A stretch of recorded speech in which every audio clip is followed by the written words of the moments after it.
नमस्कार. मी खाजाप्पा सूर्यवंशी, स्वयं क्लासेस. तर आज मी तुमच्या समोर एक जे कित्येक बहुधा विद्यार्थ्यांना अवघड हा विषय वाटतो तो म्हणजे गणित. गणित हा विषय अवघड वाटण्याचं कारण म्हणजे आपण जे काय बेस असतो किंवा पाया असतो आपण व्यवस्थित केलेला नसतो, त्यामुळं किंवा काही शिक्षकाकडनं असू द्या किंवा काही आमच्यातनं अभ्यासामध्ये कमी असू द्या, त्याच्यामुळे आपल्याला गणितामध्ये अवघड वाटू शकतो किंवा अवघड सर्रास वाटतो. ठीक आहे. त्याच्यासाठी आज आपण एक गणित विषयाला आपण एकदम सोप्या पद्धतीनं किंवा जे बेस असतो ते घेऊन तुमच्या समोर येतो आहे. तर हे फक्त पहिली ते 10वी पर्यंतच नसून 11वी 12वी जे MPSC करतायत, UPSC करतायत, जे स्पर्धा परीक्षा नवोदय, हे सगळ्यांसाठी उपयोग असणार आहे. फक्त 5 ते 10 मिनिटाचा व्हिडिओ असणार आहे. ह्याचा लाभ पालक सुद्धा बघून तुम्हाला विद्यार्थ्यांना आपल्या पाल्यांना सुद्धा शिकवू शकतात. त्याच्यासाठी जेणेकरून हे माझा एकच उद्देश आहे की जे गणित विषयामध्ये रस वाढवण्याचा किंवा आवड तयार करण्याचा उद्देश किंवा हेतू आहे असा चालला. तर आज आपण गणित विषयामध्ये अंकगणित या विषयामध्ये विषय चालू करणार आहोत. त्याच्यामध्ये पहिला चॅप्टर आहे संख्याज्ञान. ठीक आहे. कुठल्याही संख्याज्ञानाची सुरुवात कुठून होतो? नैसर्गिक संख्यापासून. आलं लक्षात? जे मोज संख्या असतात, मोज संख्याना आपण काय म्हणतो? नैसर्गिक. हे सिंपल फंडा जे आपण मोजतो 1 2 3 4 5 संख्या 5 6 10 अनंतपर्यंत जे मोजतो त्यांना काय म्हणायचं? आपण मोज संख्या म्हणायचं. आलं लक्षात? हे बघा, जे शिकवतोय काय बर्डन न घेता काय काय नेमकं जे आहे ते व्यवस्थित मध्ये एकदा एक 5 मिनिट व्यवस्थित लक्ष देऊन, विद्यार्थी असू द्या पालक असू, सगळ्यांनी एक 5 मिनिट लक्ष देऊन बघा. कारण आपण जे काय आपण वाचलेलं नसतं की जे वाचून सुद्धा आपल्या लक्षातनं निघून गेलेलं असतं ते आपण आज कन्सेप्ट क्लिअर एकदम बेसिक घेण्याचा आपण प्रयत्न करतो. आलं लक्षात? तर आपण पहिल्यांदा काय बघतोय? नैसर्गिक संख्या. ज्या मूळ संख्याना आपण काय म्हणतो? नैसर्गिक संख्या. हा बाबा, नैसर्गिक संख्या कुठनं चालू होतो? नैसर्गिक संख्या हे लक्षात घ्या, हे खूप महत्वाचं आहे. नैसर्गिक संख्या हा नेहमी 1 पासून सुरुवात होतो. कुठनं सुरुवात होतो? 1 पासून. 1 2 3 4 5 6 7 8 असे अनंत संख्यांना आपण काय म्हणतो? नैसर्गिक संख्या. लक्षात? आपण नैसर्गिक संख्या हा कशाने डिनोट करतो? तर n या कॅपिटल अक्षराने. n म्हणजे नॅचरल नंबर. ते नॅचरल नंबर आपण असं लिहू शकतो 1 2 3 4 5 असं लिहू शकतो. बरोबर आहे. आणि 1 ही सर्वात लहान नैसर्गिक संख्या आहे. आलं लक्षात? आता आपण काय बघितलं? नैसर्गिक संख्या. बरोबर आहे. आपण नैसर्गिक संख्येची सुरुवात कुठनं पासून होतो? 1 पासून होतो. बरोबर आहे. सगळ्यात लहान नैसर्गिक संख्या कुठला आहे? 1. आपण हे शिकलो. बरोबर आहे. आता आपण काय करूया, काही ज्या नैसर्गिक संख्यामध्ये लहानात लहान संख्या कुठली, मोठ्यात मोठी संख्या कुठली आणि एकूण किती, एकूण संख्या किती, हे आपण सगळं बघूया. एक अंकामध्ये किती, एकूण किती संख्या असतो किंवा 2 अंकीमध्ये किती संख्या येतात, हे सगळं आपण सविस्तरपणे बघूया. कारण की हे जे काय आहे, जे नवोदय किंवा शाळेमध्ये जे स्कॉलरशिप असतात त्याच्यामध्ये कंपल्सरी विचारतात. त्याच्यामुळं 1ली ते 10वी पर्यंत किंवा 5वी ते 3री 4थी 5वी 6वी 8वी पर्यंतच्या विद्यार्थ्यांनी लक्ष देऊन इकडे लक्ष द्यायचं. ठीक आहे. आता आता हे संख्या आहे. बरोबर आहे. हे 1 अंकी आहे, 2 अंकी आहे, 3 अंकी आहे, 4 अंकी आहे, 5 अंकी आहे, 6 अंकी आहे. बरोबर आहे. आता ह्या अंकीमध्ये सगळ्यात लहान कुठला आणि सगळ्यात मोठं कुठला आणि एकूण संख्या किती आहे आपण व्यवस्थित बघूया. आपण काय करतो? आपण हे संख्या भरपूर संख्या दिसला ना आपण इग्नोर करतो. आपण जर व्यवस्थित आपण जर लक्षात ठेवलो तर पुढचे जे काय पुढचं जे टप्पा असतो ते खूप सोपं जातो आणि एक्झाम मध्ये आपण व्यवस्थित मध्ये अचूकपणे आपण उत्तर काढू शकतो. बरोबर आहे. आता आपण करूया पहिला अंक कुठला कुठला, 1 अंकी कुठला असतो बाबा? 1 2 3 4 हे काय 1 अंकी आहे का नाही? 1 ते 9, 1 2 3 4 5 6 7 8 9 हे काय 1 अंकी आहे. बरोबर आहे. आणि त्याच्यात सगळ्यात लहानात लहान 1 अंकीमध्ये सगळ्यात लहान कुठला असतो? 1 असतो. बरोबर आहे. आणि सगळ्यात मोठा कुठला असतो? 1 2 3 4 5 6 7 8 9 10 आहे का? नाही. 10 2 अंकी आहे. म्हणून काय सांगायचं? लहानात लहान कुठला आहे? 1. आणि मोठ्यात मोठं संख्या कुठली आहे? 9. आणि ह्याच्यामध्ये टोटल किती आहे? जे एकूण किती आहे? 9 अंकी येतो. आलं लक्षात? आता 2 अंकी संख्यामध्ये आता 2 अंकी कुठले आहेत? 9 आहे का? एक अंकी आहे, म्हणून दुसरा 10 2 अंकी. 1 आणि 0 आहे का नाही, हे 2 अंकी बरोबर आहे. हा 2 अंकी आणि जास्तीचे मोठ्यात मोठा कुठला असेल बाबा, कुठला असेल 99. 100 असणार आहे का नाही, 100 हा 3 अंकी आहे, म्हणून सगळ्यात लहान कुठला असतो 10 आणि मोठ्यात मोठा 99. आता ह्याच्यामध्ये 10 ते 99 मध्ये टोटल किती, एकूण किती संख्या असेल किंवा किती अंक येतील बाबा, किती संख्या येतील, तर 9. काही काही विद्यार्थ्यांना हे असं सोडतात 1 ते 99 असं विचार करून इथं 99 असं लिहू शकतात, पण नाही, कारण हे 1 ते 9 हा ह्याच्यामधनं मायनस होतो, बरोबर, वजा होतो. म्हणून 10 ते 99 म्हणजे 9 पर्यंत आपण घेतोय का नाही, 10 पासून मोजतोय, म्हणजे हा 9 येत नाही. 1 ते 9 नसल्यामुळं हे जे काय 99 मधला हा 9 वर गेल्यामुळं 9 नसल्यामुळं इथं किती येतो, 90 येतो.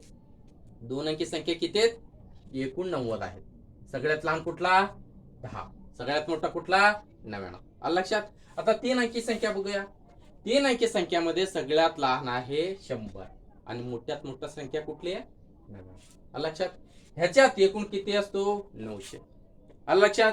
म्हणजे ह्याच्यामधनं जर आपण जर 1 ते 9 आणि 10 ते 99 हे जर आपण वजा केलो तरी उत्तर किती येतो 900 येतो. आलं लक्षात. तर आता 4 अंकी संख्या बघूया. 4 अंकी संख्या लहानात लहान कुठले 1000, मोठ्यात मोठी 9999. तर एकूण किती संख्या आहे 9000. आलं लक्षात.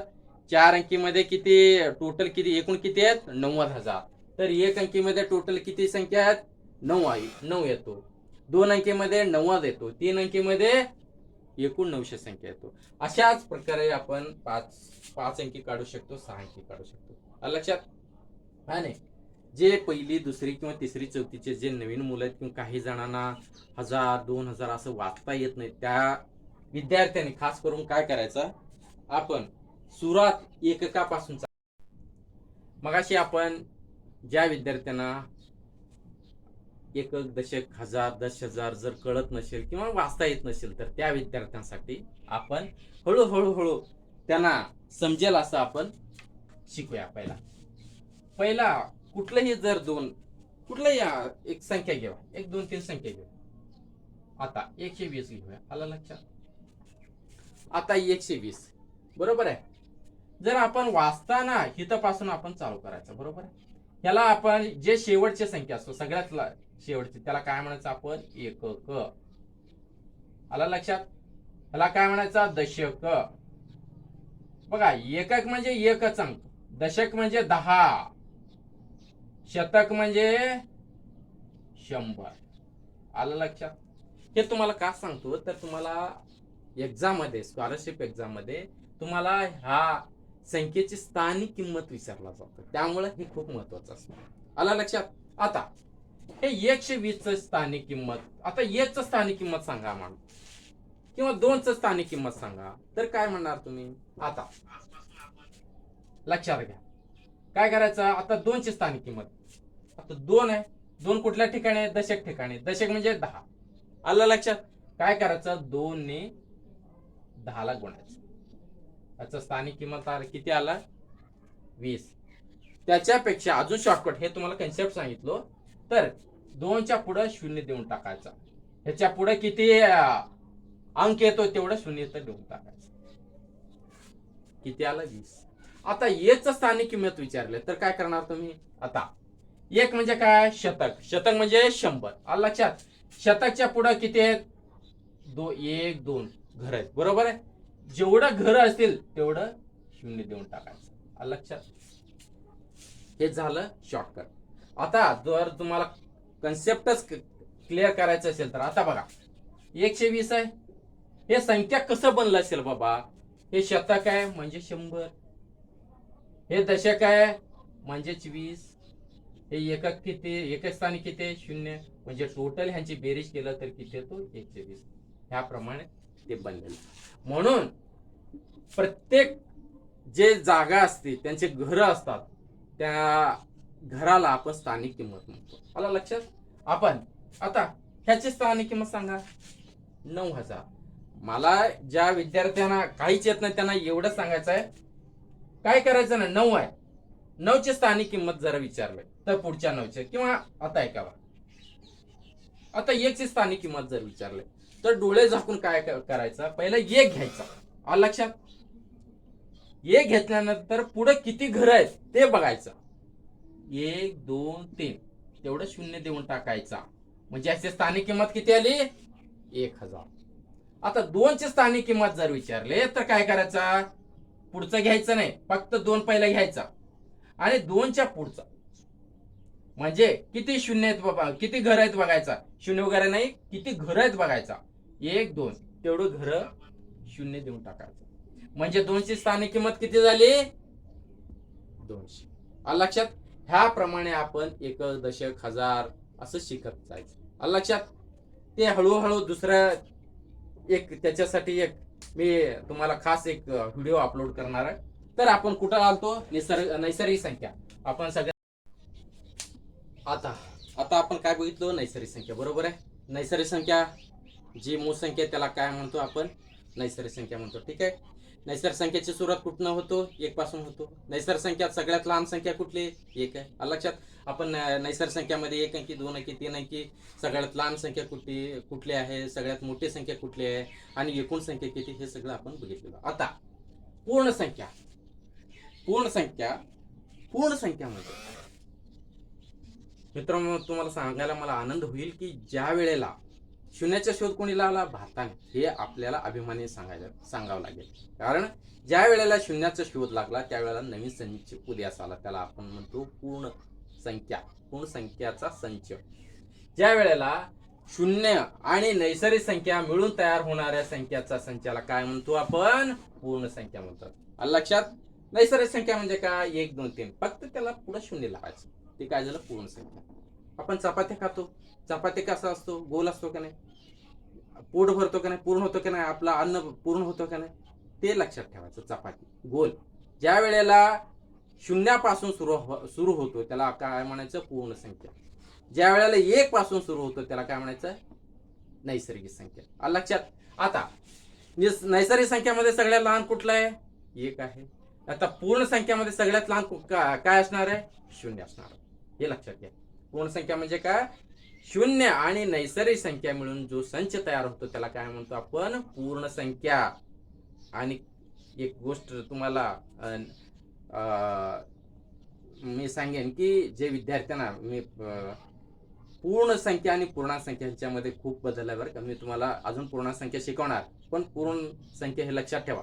0 पासून जो तयार होतो त्याला काय म्हणायचं आपण, पूर्ण संख्या. आता पूर्ण संख्या कुठं होतो, 0 1 2 3. आलं लक्षात? आता पूर्ण संख्या हा W या इंग्रजी कॅपिटल लेटरने डिनोट केला जातो. आलं लक्षात? W म्हणजे होल संख्या, इंग्लिश मध्ये होल नंबर म्हणतात त्याला, त्याच्यामुळं हे W हा कॅपिटल लेटर त्याच्या समोर दिलेला. आलं लक्षात? आता सर्व नैसर्गिक संख्या पूर्ण संख्या असतात का, हो बरोबर. कारण कसं आहे, शून्यापासून तयार होतो म्हणजे पुढचं संख्या 1 2 3 हा पूर्ण संख्यामध्ये येतो का नाही, म्हणून पूर्ण नैसर्गिक संख्या हा पूर्ण संख्या असतो असं म्हणा. हे प्रश्न येऊ शकतो, नैसर्गिक संख्या हा पूर्ण नैसर्गिक संख्या आहे का, नैसर्गिक संख्या हा पूर्ण नैसर्गिक संख्या नाही का, असं तुम्हाला प्रश्न सुद्धा येऊ शकतो. त्यामुळं एक डोक्यात एक फिट करून घ्या, सर्व नैसर्गिक संख्या हा काय असतो, पूर्ण संख्या असतो. आलं लक्षात? पण सर्व नैसर्गिक संख्या पूर्ण संख्या असतो का, नाही. कारण नैसर्गिक संख्या हा 1 पासून सुरू होतो. आलं लक्षात?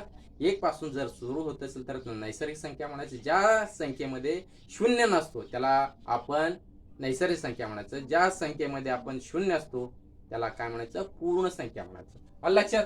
आणि पूर्ण संख्यामध्ये सगळ्यात लहान कुठला आहे, 0. हे लक्षात. चपाती हे डोक्यात फिटच करून टाकायचं. आलं लक्षात? आणि पूर्णांक संख्या आपण पुढच्या भागामध्ये बघूया. नैसर्गिक संख्या आणि पूर्ण संख्या ह्याच्यामध्ये कन्फ्युजन होऊ शकतं आणि पेपरमध्ये हेच विचारतात, नैसर्गिक संख्या हा पूर्ण संख्या असतो का, हे प्रश्न येऊ शकतो. नैसर्गिक संख्या पूर्ण संख्या नसतो का, हे ऑप्शन येतात. म्हणून तुम्ही सर्व विद्यार्थ्यांनी लक्षात घ्यायचं आहे, नैसर्गिक संख्या हा पूर्ण संख्या आहे, पण पूर्ण संख्या हा नैसर्गिक संख्या आहे का, हे तुम्ही कमेंट मध्ये सांगा.